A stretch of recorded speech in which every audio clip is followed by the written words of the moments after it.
Hello! At the time we are talking today, the Indiana Fever have won 4 straight for the first time since 2015. Caitlyn, Clark and Aliyah Boston's connection is growing, and this is the best that they have looked all season. All that and more today on Locked On Women's Basketball.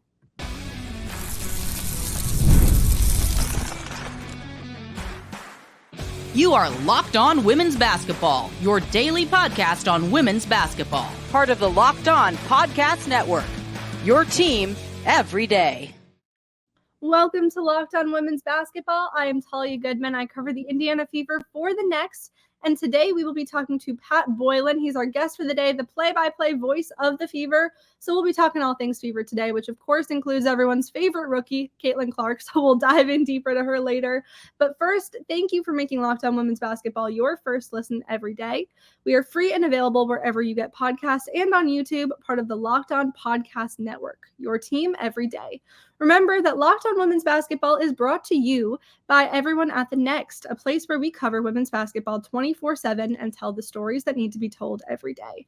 Subscribe now to support the staff at The Next. It's $9 a month or $72 a year, and you can find us at thenexthoops.com.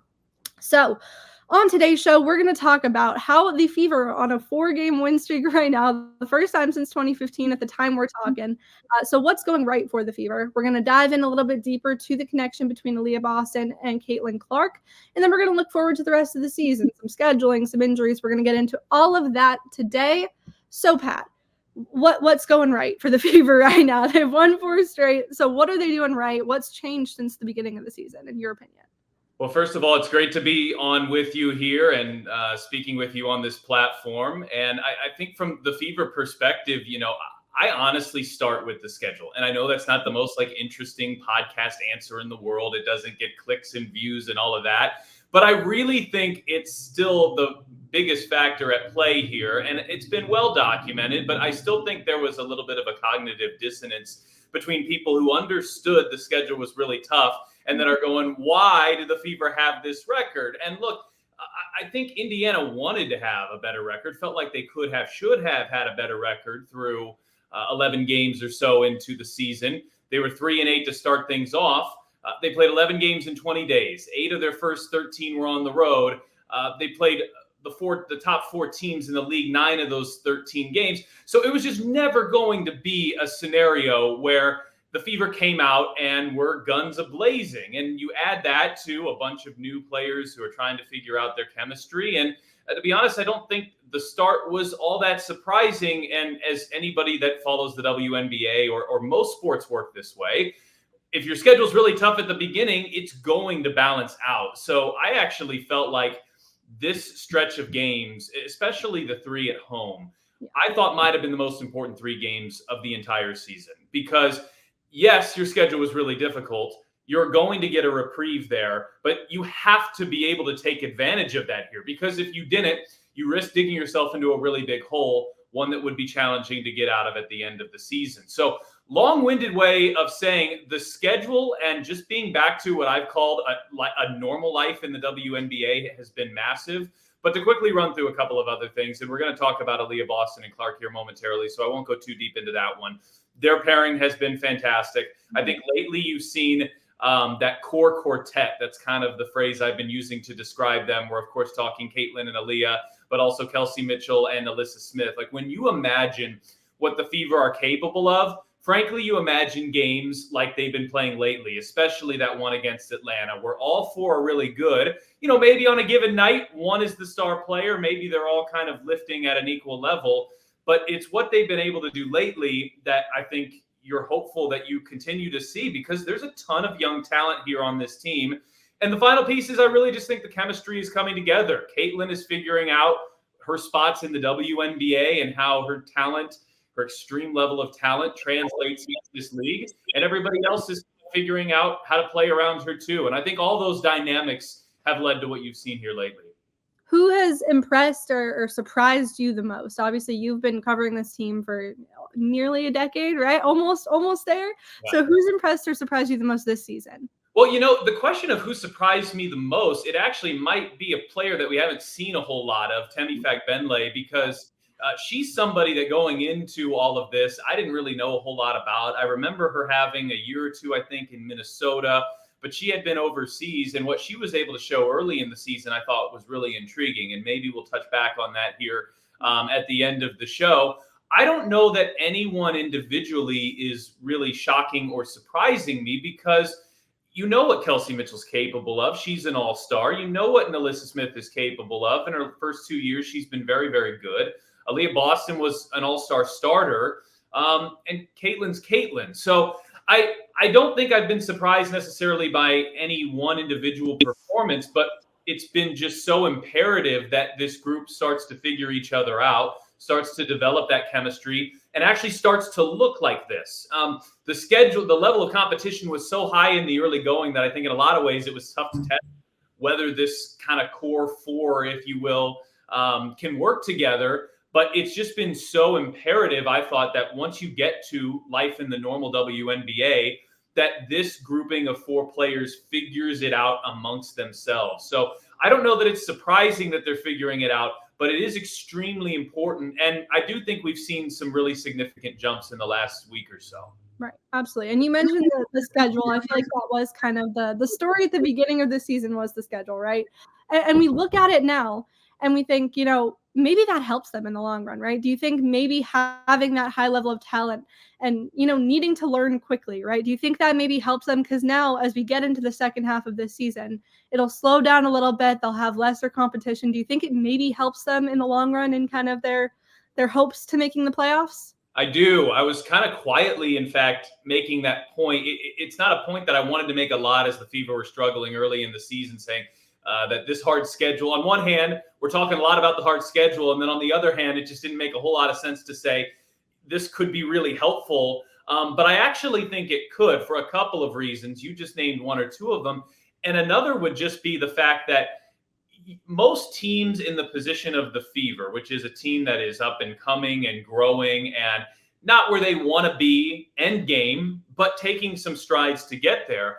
Most of those teams are going to struggle with the New Yorks and the Connecticut's and the Vegas's and the Seattles of the world. And probably because of where those teams are, probably going to struggle with them, whether you're playing them game 1, 2, and 3, or game 38, 39, 40. Now, I think if the Fever closed the season with the stretch that they started, they would have done a much better job against that group. But still, the WNBA is so top-heavy right now that I actually think this could be advantageous because I think there was going to be a chemistry dynamic at play where this group was going to have to figure each other out.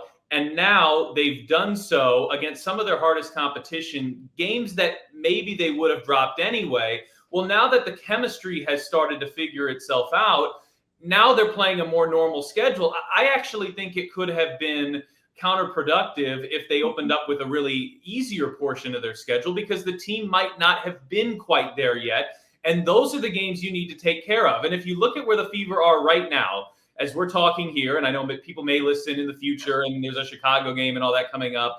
But right now at 7-10, the Fever have played 17 games. 9 of them have been against those big four that I've been referencing: Connecticut, New York, Las Vegas, and Seattle. They went 0-9 in those games. In the other 8 games, they're 7-1. So the Fever have done a fantastic job at quote unquote taking care of business. And I actually think that we could be looking back at this at the end of the season saying, man, that wasn't easy. Somebody who I think deserves a lot of credit here for what we've seen in the past couple of weeks is Christy Sides. Yeah. And I think she's somebody that had such a challenging first few weeks with this, as there were so many new fans coming on board. And, she, as much as anybody, wanted to make a big splash early on. And the schedule made that so difficult to do. And yet here the Fever are. Their offense has been best in the WNBA over their last 4 games. And so I think this has been a really great opportunity, for Christy to show practice time, adjustments, and all of that. I actually think at the end of the day, maybe if I'm on with you here in a few months and at the end of September, we might look back and say, man, that was brutal the way the schedule opened up. But from then on out, this team gained chemistry, really figured it out. And that's perhaps advantageous here as we continue. Absolutely. And, going on to chemistry, we'll talk next about the chemistry between Caitlyn Clark and Aliyah Boston in particular. There have been some moments that have just had my jaw dropping a little bit there. So we'll get into that next. But first, passion, drive, and patience. The formula for winning championships is also what keeps your ride or die alive. eBay Motors has everything you need to maintain your vehicle and level it up to peak performance. Superchargers, roof racks, exhaust kits, LED headlights, and more. Whether you're into speed, power, or style, eBay Motors has you covered.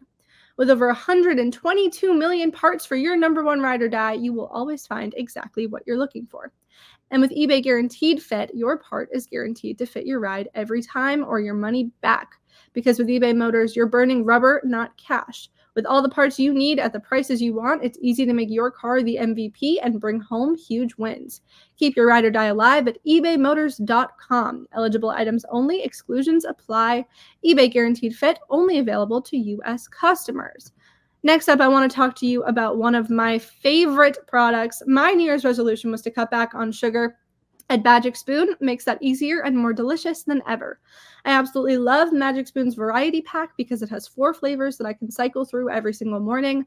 Those 4 flavors are cocoa, fruity, frosted, and peanut butter, and they are all so delicious. It has 0 grams of sugar, 13 to 14 grams of protein, and 4 to 5 grams of net carbs. It's only 140 calories per serving. Thai protein has 0 grams of sugar. It's keto-friendly, gluten-free, grain-free, and soy-free. I like to eat the fruity flavor right when I wake up every morning. It is so good. Be sure to go to magicspoon.com/lockedon to grab a variety pack for yourself and try it today. And be sure to use our promo code LOCKEDON at checkout to save $5 off your order. And Magic Spoon is so confident in their product that it's backed with a 100% happiness guarantee. So if you don't like it for any reason at all, they will refund your money with no questions asked. Remember to start your day off right with a delicious bowl of high-protein cereal at magicspoon.com/lockedon and use the code LOCKEDON to save $5 off. Thank you, Magic Spoon, for sponsoring this episode. All right, next up, we got to talk about the 2 players that I think are on everyone's mouth. It's when I hear people talking about the Fever, the first one you hear is obviously Caitlyn Clark. She's taken over the world. Her name is on everyone's lips right now. But then you hear Aaliyah Boston, who was getting, some hate towards the beginning of the season for not playing up to, her own standards as well. And she felt that too.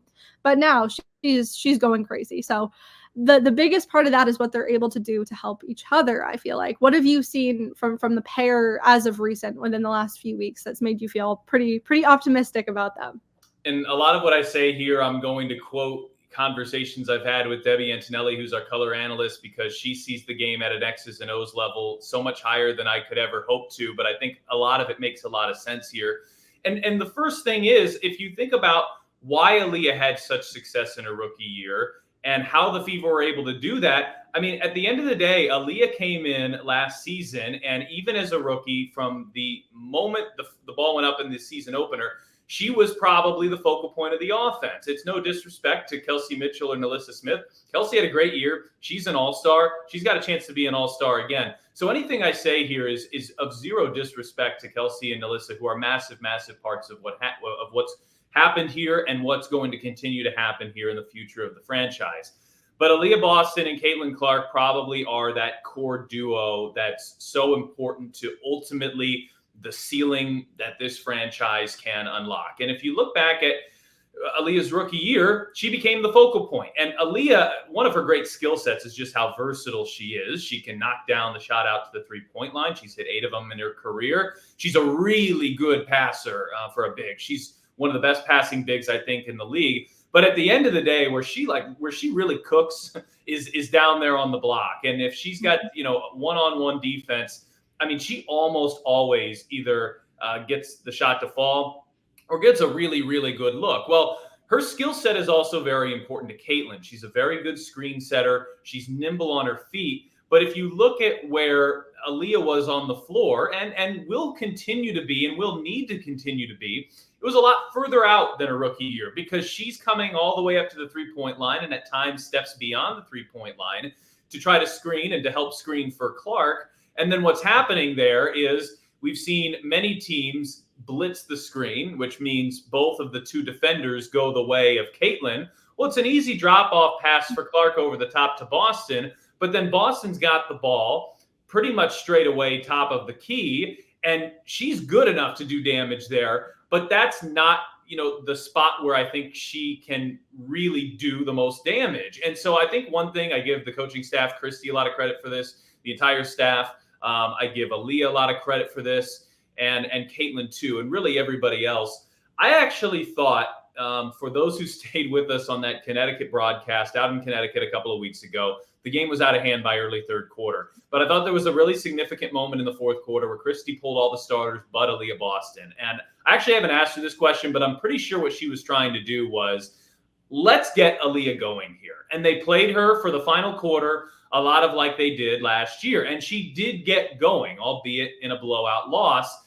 But then she came home and she had the homestand that she had that led to being Eastern Conference Player of the Week. So I think some of it is getting Aliyah back in her comfort zone just a little bit more. But also, I think we've seen the scenario unfold where when she's running pick and roll and pick and pop with Clark, they're doing so in a way that Boston's getting the ball in a more advantageous spot. And then Boston's also taking advantage of that. And I think of how many plays there have been in the last few games where Boston's actually been running, cutting to the hoop from the top of the key. Caitlyn's been on a wing, has been able to zip it into her and get her the ball as she's headed downhill, if you will, toward the basket for a layup. And those were plays that never happened last year. And I watched a fair amount of South Carolina. A women's college basketball fan can tell me better, but like that team had so much talent. I don't know how much Boston's even done that in her career. So I think it's her adapting her skill set to fit Caitlyn, the coaches, them figuring out how they work together. Because now the places on the floor where Boston's getting the ball, she's able to do a whole lot more damage in those spots. And it's zero coincidence whatsoever that the Fever have had this 4-game winning streak and Aliyah Boston has looked every bit the all-star starter that she was last year. Absolutely. And I think you said, I think it's the two C's. I think one is comfort, which you said, and then I think the other one is confidence. And I think they got a lot of confidence from this homestand, right? Like that's what they were hoping to gain from this. And obviously when you sweep and you win out at home in front of however many fans, sold out crowds every night, that gives you kind of the confidence you need to go back on the road again. And so I think you said it earlier, I think this homestand was an absolutely crucial moment for this team and Aaliyah and Caitlyn's connection. But you've been covering this team for 8 years as play-by-play voice. What's it like? This is like the stereotypical question, but what's it like just seeing the growth of this franchise and just how many fans are there every night and how much that brings to them and their confidence? I can't even answer this question without just having a smile a mile wide come to my face because, Nalissa had a little quip, but in a way it was accurate and appropriate at the beginning of the season where she said a couple of years ago, we were playing in a barn. Now, to be fair, that arena that she's referencing is next door to a barn. It's at the fairgrounds, and that arena hosted men's college tournament games when the whole tournament was here. So it's a great facility. But what she's getting at, which is so true, is and look, the Fever, Gainbridge Fieldhouse was under construction for multiple summers, and so the Fever were relocated. It's just amazing to think back to where everything was. That was a really tough time for fans to come out in COVID in a different arena. And where things are now. And I still get goosebumps walking on the floor. I mean, you're there too. You see it just as much as I do. That packed field house, not packed like first two rows packed, 17,224 or whatever the capacity is. Like you can't find open seats in many of these games. And just seeing that and being able to go from Pacers, which I also am fortunate to cover. And the Pacers went into the playoffs and there was sold out game after sold out game after sold out playoff game and so much excitement. And then in between those, we had sold out Fever game. And we were going a few weeks there where it was like 5 games a week and every single one was sold out. Yeah. And it was just, oh my gosh, it's stunning. I mean, it's been a month plus and it's still giving me goosebumps just talking about it. The league trajectory has been doing, let me make sure I do this the right way on the video. It's been doing this for a long time. Or maybe it's been doing this. It's been doing this for a long time, and it would have continued to do that if Caitlyn Clark was in the NWSL. If she was a professional soccer player, the league would continue to be doing this. There's no question about that. we have seen the consistent rise, even back to 2015. It's been different for this franchise because Tamika Catchings was so pivotal and so instrumental to everything really the Fever were for so many years. And losing her was really challenging. And it's taken some time to get to the point where the Fever are back in the spotlight and back in hopeful conversations as it relates to the playoffs. So Fever versus WNBA is a little different.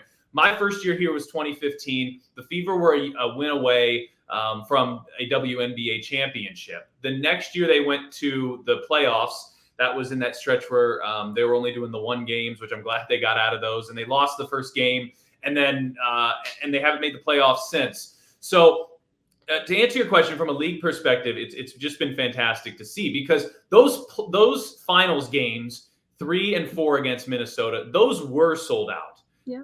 I had the great privilege of seeing that in 2015. I haven't seen anything like that since 2015. And this isn't a flash in the pan. We're seeing it every single night. So the growth of the league has always been there. The Fever have been on an uptick, I think, here for the past couple of years. But what Caitlin Clark has done has supercharged that. She's put so many more eyeballs on the WNBA, on the Fever, on our broadcast, on this podcast right here, and endlessly grateful for all of that. I mean, it's just been so spectacular. It's almost hard to believe. And Debbie talks about this, and she's got so much better perspective than I can bring because she's been doing this for so long. And one of the quotes I've heard her use in other podcasts that we've done or when we've talked together is she remembers games where she was calling the game courtside and the players could hear her at the foul line during free throws. That's not the case anymore.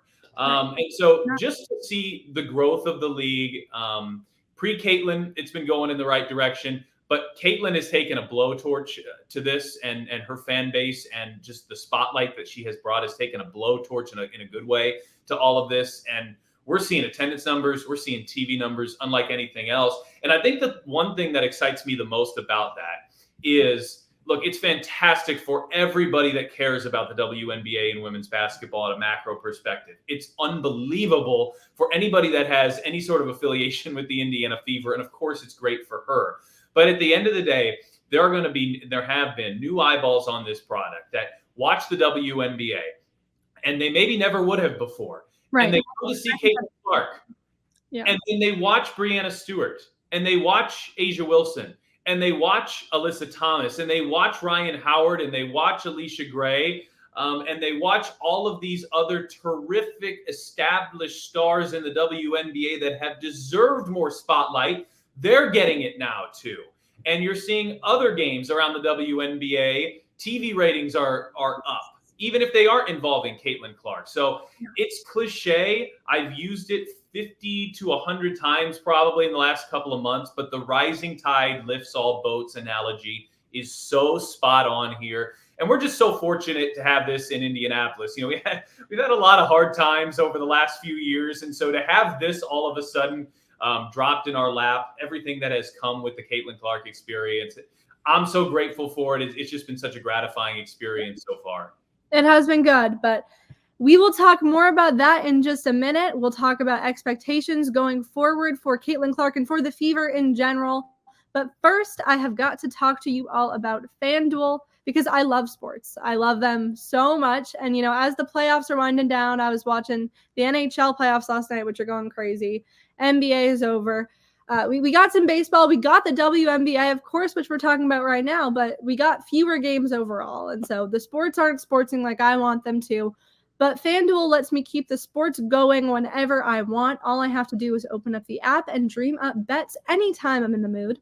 And this summer, FanDuel is hooking up all customers with a boost or a bonus daily. That's right. There is something for everyone every day all summer long. So head over to FanDuel.com/lockedon and start making the most of your summer. FanDuel, official sports betting partner of Major League Baseball. All right. I love everything that you just said about the league's trajectory, how it's all going right now. And, you know, specifically, we are seeing that for the Indiana Fever, I think, the most out of any franchise right now. It's more of a drastic change than anyone is seeing, right? With the Caitlin Clark effect. And I love, your partner, Debbie Antonelli, her Clarkonomics is, I think, my favorite saying. So we're seeing a whole lot of that and what she's been able to do, not just for, how much we're seeing in attendance and viewership, but actual success on the court. We're seeing it right now. So what do you think of where she is at this point in time? I mean, I talked to our other beat reporter, Tony East, about this about a month ago, and we were like, meeting expectations right now. Now, what do you think of how she's doing in comparison to how you thought she would be at this point? I tried not to have too many expectations because she had just such a spectacular college career. And it's not always that the players that have a ton of success as the rookie season is not always totally indicative of the type of player that somebody becomes. Two fantastic examples of that are in Las Vegas. Kelsey Plum and Jackie Young, if you look at their stats rookie season, now they were big time prospects, but you would not have seen, if you didn't never follow the WNBA and you just were handed their rookie stats, you would never have said, oh, they're going to become two of the top 3 guards in the league or whatever they are right now. So I tried not to have expectations too much, and the expectations for her were just sky high. I mean, maybe even the company of the read you were just doing, I can't remember if it was them or who, but there was one that had Clark as like the 3rd highest odds to win the MVP as a rookie, which I know has been done, but not by a guard. And in professional sports, it's unheard of. And so those kind of expectations were really, really hard. And I thought it was important to just keep into perspective that if she doesn't come out of the gates and have all of these stunning, brilliant moments and this unthinkable rookie year, it doesn't mean that she's not going to be that type of player. So I guess I struggle to answer the question just because I tried to tune out the external expectations and I tried not to have many myself. But I think she has exceeded whatever level of expectation I did have, because I think you saw some of the challenges early on, and there are areas where she's going to improve. But especially with what you've seen from Clark lately, she's been a very, very good scorer. She's had a couple of 30-point games already. She's been a very, very good passer. I think right now she's 4th or maybe even 3rd in the league in assists. So to be top 5 already in the assist category is fantastic. And her rebounding is really translating too. That was an area I actually thought might translate the least, because you know how many good bigs there are in the WNBA. And that's maybe the biggest difference of those 3 stats from the college game. And they've been really good too. And I actually think her defense has been really solid. The game that we had just a few days ago against Washington, she had 4 steals. And one of them was a huge one. She hit a 3 and then kind of blindside picked off a pass, almost like a free safety, came in and had a bucket and had 5 points in 14 seconds. Sometimes steals don't always equate with defense, but I think for her in a lot of ways they are. And so she's done nothing but handle high expectations brilliantly her whole entire career, albeit somewhat brief, but her entire career. She's done nothing but say the right thing every step of the way. It's stunning. I'm 33 and have never said things just in a way that she does, where, you call a game and at the end of the game, you're always sitting there going, there maybe were 1 or 2 things that I wish I said differently or called a little bit differently. And it's like, she's out here pitching a perfect game. We're a third the way into the season, more than a third the way into the season, and she's out here pitching a perfect game. It's stunning from that perspective to see. And so to watch her come in with all this attention, with all this spotlight, there have been some controversial moments. She's done nothing but handle them with eloquence and class every step of the way. And to have the type of impact she's having on the floor now, she's going to get better. The 16-7 or the 16-6 and 5 or so that she's averaging right now, I bet you anything, if we're talking next year, that's something like 19 or 20 and 7 and 6. She's going to continue to improve. But I think after an initial stretch where the competition was really good and she had this is a much quicker league. Everybody knows how good the WNBA is. It's the top 144 women in the world. I think after that initial, stretch of, finding my feet here a little bit and stabilizing myself, she's been so good. And if you look at her numbers, frankly, now they match up pretty well comparatively to some of the top guards in this league. If you just look at what she's doing and what the Jackie Youngs and the Kelsey Plums and the Jewel Lloyds are doing, for example, like her numbers are kind of right there. So I guess she's exceeded my expectations, and that's not surprising, if that makes sense. No, it absolutely does. I like that, you didn't have many expectations coming into it, because I think that's the way it should be. It's like, yes, she was a phenomenal college player, and you have to separate that at the start of the season. But she has exceeded my expectations as well, so that is good to hear. The Fever have more coming. Like we said earlier, they have a slightly easier strength of schedule, maybe more than slightly, an easier strength of schedule coming up here to finish off the season, and we'll see what they're able to do. If Caitlyn's numbers will, improve even more and more as we go, but it'll definitely be interesting to see what happens at the end of the season. I want to thank you, Pat, so much for coming on today. Before we finish off, I want to tell you a little bit about Locked On, who has launched the first ever national sports 24/7 streaming channel on YouTube, and now it's also available on Amazon Fire TV in the free Fire TV channels app. Locked On Sports Today is here for you 24/7, covering the top sports stories of the day with local experts of Locked On, plus our national shows covering every league. Find Locked On Sports Today now available on the free Fire TV channels app. Thank you so much again, Pat, for coming on. It's always fun to talk Fever with you. So hopefully we'll have you on here again soon, and I'll see you at Gamebridge in the future here. Hey, when you get an invite from one of the top young sports journalists on the planet, you say yes. It's an easy yes. It was a thrill to be joined by you here. And the next is always one of my very first, when I sit down to prep, it's one of the first tabs that I open up. Everybody over there does just a fantastic job, and this Locked On podcast is a testament to that as well. So appreciate you sharing some time with me here, and maybe we can do it again later in the season. Absolutely. Sounds good.